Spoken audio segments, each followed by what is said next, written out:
ভাই আজকে দেখ এই বোতল দিয়ে একটা খেলা খেলা হবে, বুঝছো? দেখ এইরকম করে নিচে রেখে ফেলে এটাকে জোরে করে ঘুরানো হবে। এই সাদা মুখটা যার না পড়বে তাকে একটা করে চড় মারা হবে। ঠিক আছে ভাই।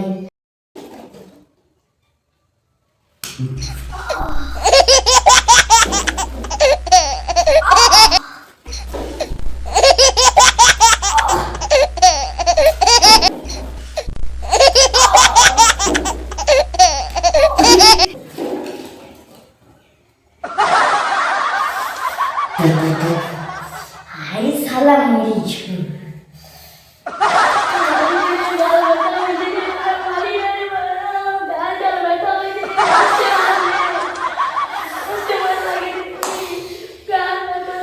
No, no, no, no. আমি এর সালাম